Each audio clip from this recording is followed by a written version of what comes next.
अब हमारे पास थ्योरम है, if n is equal to P1 की पावर K1 इंटू P2 की पावर K2 इंटू PR की पावर KR, वेयर ये जो PIs हैं ये डिस्टिंक्ट हैं, प्राइम हैं और फैक्टर्स ऑफ n है, मतलब कि n को डिवाइड करते हैं। ठीक है, देन हमें प्रूफ करना है कि dn जो है वो क्या आना चाहिए, K1 plus 1 into K2 plus 1 into up to KR plus 1, sigma n को बाद में लिखेंगे। ठीक है, सो n हमें ये दे रखा है। पहले मैं आपको दो की प्रोडक्ट के लिए समझा देती हूँ। मान लो n होता P1 की पावर K1 इंटू P2 की पावर K2, दो प्राइम्स की अलग अलग पावर्स की प्रोडक्ट है। ठीक है, अब हमें इनके डिवाइजर्स पता करने हैं, भाई n के डिवाइजर कौन कौन से हैं। तो पहले मैं इसके डिवाइजर देखूंगी, फिर इसके डिवाइजर देखूंगी।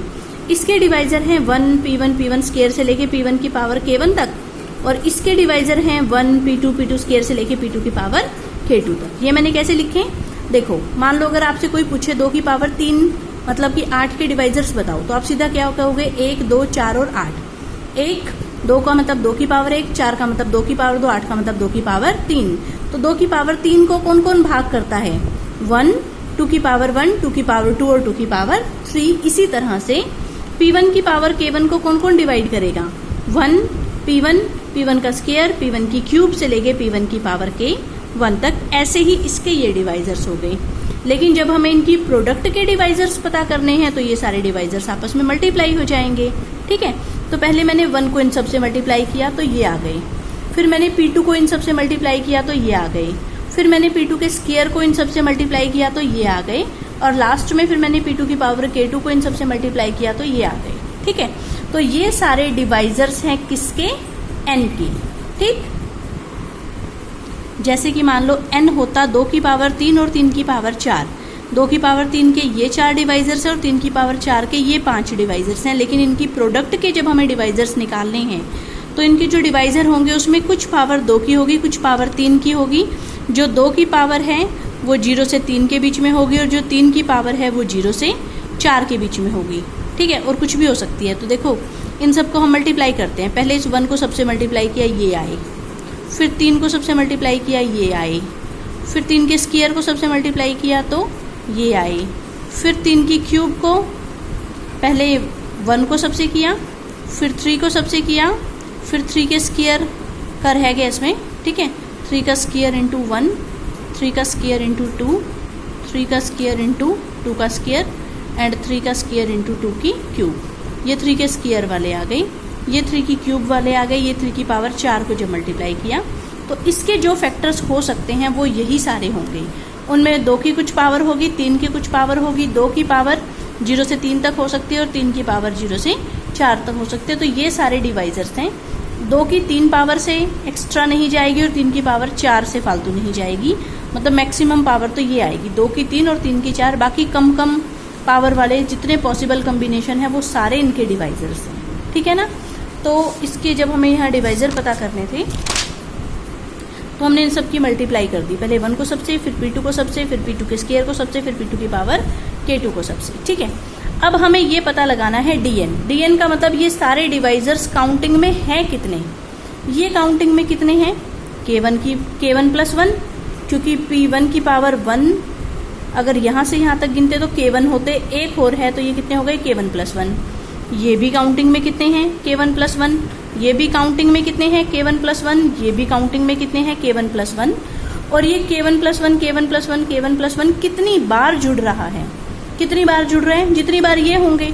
मान लो ये सिर्फ 2 ही होते तो एक बार 1 को सबसे मल्टीप्लाई कर देते और एक बार P2 को सबसे मल्टीप्लाई कर देते तो ये आता K1 प्लस 1, ये आता K1 प्लस 1। कितनी बार जुड़ता, सिर्फ 2 बार। तो अगर ये सिर्फ 2 होते तो ये 2 बार जुड़ता।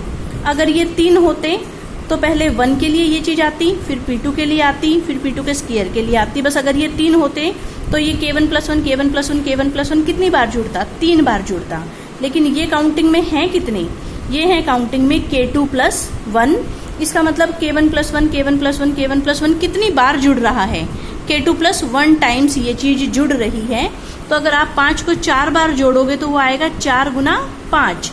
तो अगर हम K1 प्लस 1 को K2 प्लस 1 टाइम्स जोड़ रहे हैं तो वो कितना आ जाएगा, K1 plus 1 into K2 plus 1।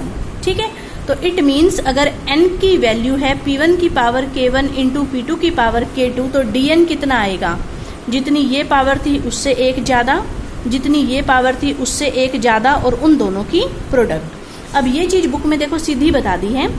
मान लो n ये है तो इसमें लिखा P1 PI की पावर KI के डिवाइजर कौन कौन से होंगे, 1 PI स्क्वायर से लेके PI की पावर KI तक, और ये काउंटिंग में कितने हैं, KI प्लस 1। इसका मतलब इसके डिवाइजर काउंटिंग में आएंगे K1 प्लस 1, इसके डिवाइजर्स आएंगे काउंटिंग में K2 प्लस 1, इसके डिवाइजर्स आएंगे काउंटिंग में KR प्लस 1। और फिर आगे ये बता दिया कि DN क्या हो जाएगा, उन सारे K1 plus 1, K2 plus 1, KR plus 1 की प्रोडक्ट। ठीक है, और इसका लॉजिक मैंने आपको यहाँ समझा दिया कि अगर n सिर्फ दो अलग अलग प्राइम्स की पावर की प्रोडक्ट होता तो मैंने इसके डिवाइजर्स लिख दिए, इसके लिख दिए, और फिर n के जितने पॉसिबल डिवाइजर हैं वो सारे लिख दिए। और अब हमें ये काउंट करने थे कि ये काउंटिंग में कितने थे, तो ये भी K1 प्लस 1 थे, ये भी K1 प्लस 1 थे, ये भी K1 प्लस 1 थे, और ये भी K1 प्लस 1 थे। तो कितने डिवाइजर्स हुए, K1 plus 1 plus K1 plus 1 plus K1 plus 1 plus K1 plus 1। कितनी बार ये है, एक बार, दो बार, तीन बार, K2 प्लस 1 बार। ठीक है, तो ये हो गई K2 प्लस 1 टाइम्स। ठीक है, तो किसी नंबर को अगर आप K2 प्लस 1 टाइम्स ऐड करोगे तो वो आ जाएगा K1 plus 1 into K2 plus 1। इसी तरह से अब हमें निकालना है सिग्मा n, ये आना चाहिए। ठीक है, अब फिर से वही 2 के लिए देखते हैं। देखो मान लो ये n था, सिग्मा n का क्या मतलब है कि इस नंबर के जितने भी पॉजिटिव डिवाइजर्स हैं उसका सम। अब पॉजिटिव डिवाइजर तो मैं यहाँ बता ही चुकी थी। ठीक है, तो मैंने इन सबको सम के फॉर्मेट में लिख दिया। पहले ये वाले लिख दिए, फिर ये वाले सारे प्लस कर दिए, फिर ये वाले सारे प्लस कर दिए, और फिर लास्ट में ये वाले सारे प्लस कर दिए। जितने भी हमने पॉजिटिव डिवाइजर्स बताए थे उन सबको लिख दिया। ठीक है, अब ये देखो ये वाली पहली ब्रैकेट एज इट इज, दूसरी ब्रैकेट में से P2 कॉमन था, तीसरी ब्रैकेट में से P2 का स्क्वायर कॉमन आएगा, और लास्ट ब्रैकेट में से P2 की पावर K2 कॉमन आएगी। ठीक है, फिर उसके बाद इसमें से और इसमें से क्या कॉमन है, इसमें से इन सब में से ये कॉमन है 1 प्लस P1 की पावर K1 तक का सम। ये चीज़ हमारी सब में से कॉमन आ गई। बचा क्या, यहाँ बचा 1, यहाँ बचा P2, फिर बचता P2 का स्क्वायर, और लास्ट में बचेगा P2 की पावर K2। ठीक है, और ये रिप्रेजेंट कर रहा है सिग्मा P1 को, क्योंकि सिग्मा P1 का मतलब होता है P1 के सारे डिवाइजर्स का सम, और P1 के तो ये सारे डिवाइजर्स हैं तो ये हो गया इसका सम। ऐसे ही ये रिप्रेजेंट करेगा सिग्मा P2 को। सिग्मा P2 का मतलब है P2 के सारे डिवाइजर्स का सम, और P2 के डिवाइजर कौन कौन से होंगे, 1 P2 स्क्वायर से लेके P2 की पावर K2 तक। तो ये रिप्रेजेंट कर रहा है सिग्मा P2 को। इट मीन्स अगर n की वैल्यू ये है तो सिग्मा n कितना आया, सिग्मा ऑफ ये है P1 की पावर K1 और ये है P2 की पावर K2। P1 की पावर K1 के ये सारे डिवाइजर्स हैं और ये इनका सम है, और ये P2 की पावर K2 के सारे डिवाइजर्स का सम है। ठीक है, तो ये आ गया सिग्मा ऑफ P1 की power K1 into sigma of P2 की पावर K2। यहाँ से साथ के साथ ये भी प्रूफ हो गया कि sigma is a multiplicative function. Multiplicative में क्या होता था कि अगर हम सिग्मा को m इंटू एन पे लगाएं तो ये आ जाए sigma m into sigma n, अगर m और n की GCD 1 हो।